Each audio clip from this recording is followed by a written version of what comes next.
Hi guys.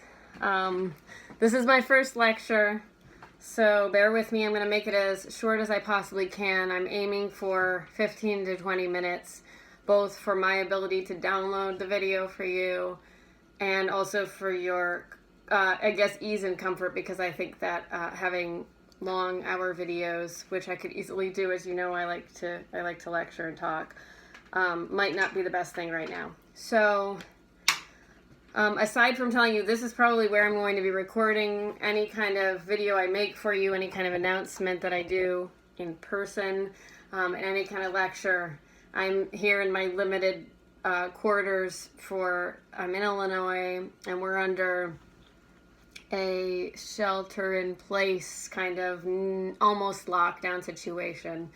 So I see my daughters each day, and I'm staying at my friend's apartment, and that's basically my life right now is here. So it's not exactly an ideal environment, although I am surrounded by books. And I have all of our stuff with me that I need.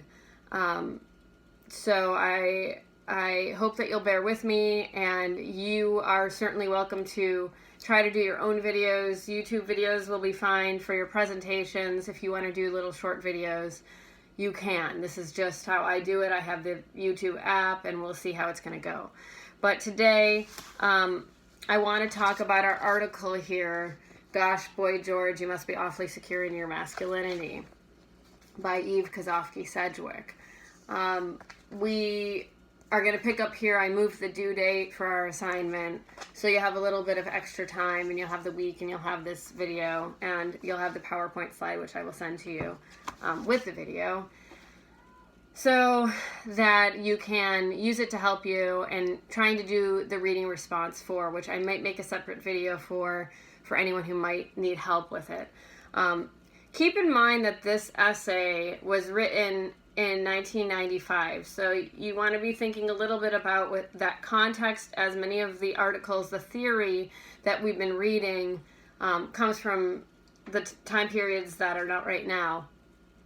Theory is certainly being written right now on gender, masculinity, femininity, and kind of breaking down those concepts completely and going in new directions. But for this gender and pop culture course, I wanted you to get some of these major points, theoretical points, for using as tools to look at gender and pop culture.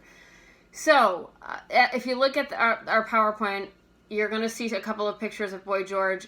If you don't know Boy George, familiarizing yourself with some of Boy George's music may be helpful in understanding and picking up on what Sedgwick is trying to do with this essay.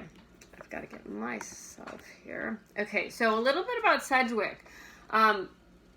Sedgwick is considered a gender and queer theory, gender studies, queer theory scholar. Very, very seminal, considered seminal in the field. If any queer theory classes that you'll take, you're going to encounter Sedgwick's work.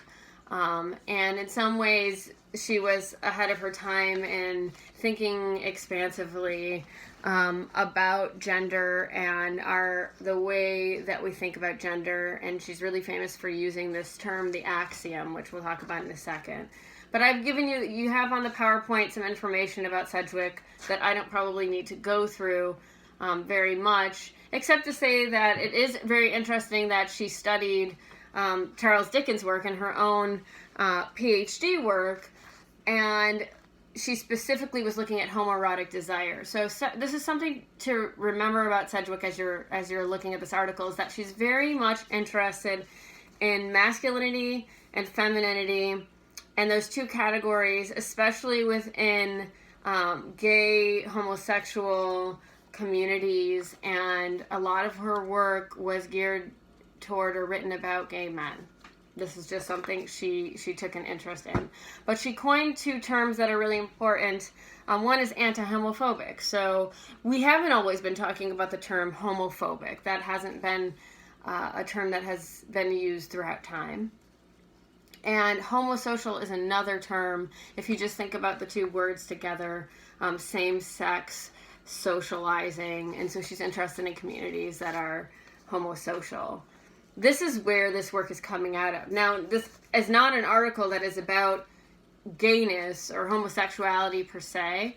The ideas definitely pertain to heterosexuality as well, because we're thinking about masculinity and femininity, and that's the next unit of the class. So I have included in the PowerPoint a little the Boy George's Culture Club video. Please watch it. It will give you a little bit of a sense as to why this comment prompted an entire essay for Sedgwick.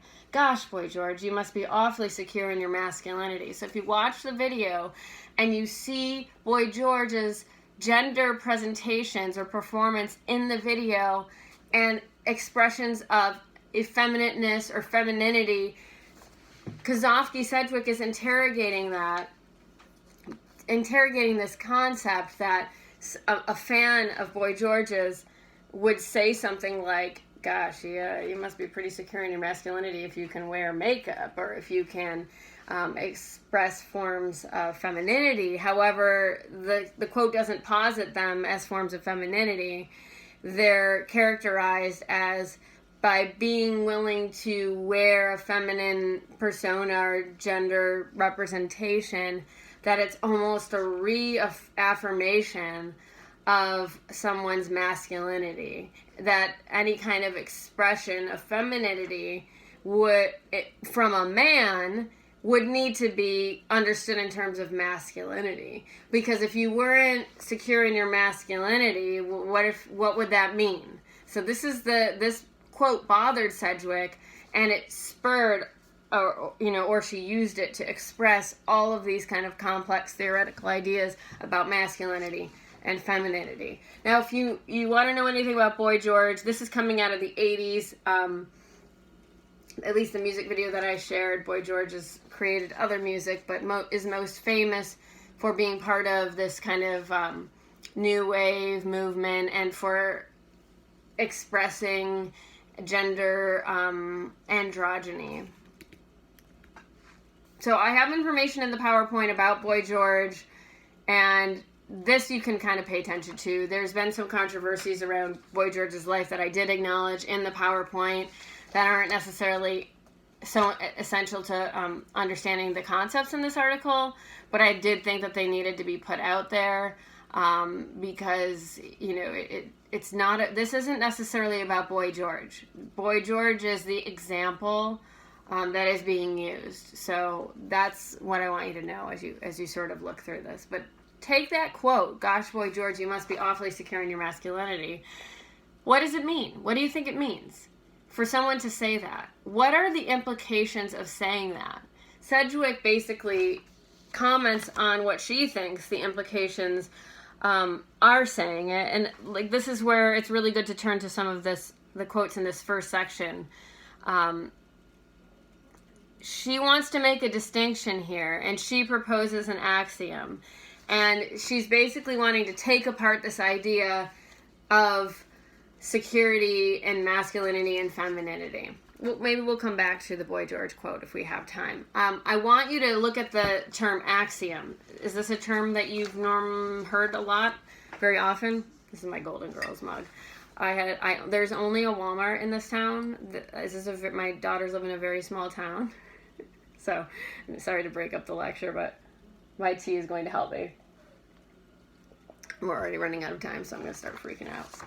So, an axiom is basically an assumed knowledge, a piece of knowledge that is accepted by the general public, or it's generally accepted. So it's also assumed to be fixed. So it's not just like suggested knowledge, it's an axiom, it holds weight to it. Most people agree with this. So I want you to be thinking about what she's proposing, because she uses axioms in lots of her work. She's trying to break apart certain axioms, and she's also trying to create new ones. So she says the first axiom that she would like to propose is that sometimes masculinity has nothing to do with it. So I have here on the next slide that I'm looking at right now, the 3 axioms, actually 4, and I'm going to correct that while I'm talking to you, because you haven't seen this yet. Yay. So these are new axioms that she is asserting and proposing. So what does it mean to take this woman, this scholar, for her to say these are axioms? It's basically like her trying to assert her knowledge and say that this is worthy of being accepted knowledge. So the 4 are, and this is what you should be thinking about for your reading response, is that sometimes masculinity has nothing to do with it. We're going to unpack each one of these in a second. Masculinity and femininity are in many respects orthogonal to each other. We'll talk about what that means. Masculinity and femininity are threshold effects. So she's taking different kinds of like logic and mathematical concepts. And that's why the axiom is so interesting here and important here, is because she's trying to take things from different contexts in order to give authority to the theories that she wants to give. So she starts talking about masculinity and femininity without sort of using mathematical or logical or philosophical language. The weight that it holds and how it is articulated might not be so grave or so heavy. But with these terms that she applies to it, she's trying to give weight to it. And then the 4th is in masculinity or femininity, a dynamic of self-recognition is mediated between essentialism and free play. And we'll talk about what essentialism and free play are in a moment. So let's start with this first one. A short article, but there's a lot here. Sometimes masculinity has nothing to do with it. So if you think about that in light of this quote, gosh, Boy George, you must be awfully secure in your masculinity. She wants to take apart this entire framework. It's not about masculinity. Why, when we look at Boy George, are we inclined to be thinking about Boy George in a masculine way or through tropes of masculinity because he's a man? So she's intervening here by breaking apart the idea that manhood and masculinity, and interesting that I said manhood because that's not even necessarily what she's saying, but we could talk about manhood. And is masculinity manhood? Are those equivalent? Is being a man manhood? I don't know exactly where manhood falls, but I tend to see it as more of a form of representation of masculinity or representation of man, of what it means to be a man. So not to get too far out there, but she wants to break apart this idea that men equal masculine, that always when we talk about masculinity, it's going to have to do with men, and whenever we're talking about men, it's always going to be thought about as masculinity. She wants to break that apart. That's where she's dismantling earlier thoughts on these kinds of concepts. So that's in the PowerPoint slide, that masculinity and men should not be equated.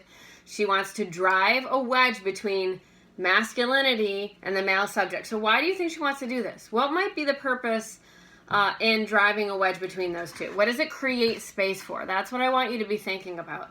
If we stop thinking about masculinity in terms of men, or in terms of specific men, or in terms of men as a group, what does that create room for us to do?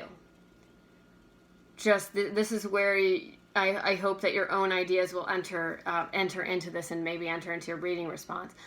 One of the things that it could do is it creates space for us to talk about masculinity and women.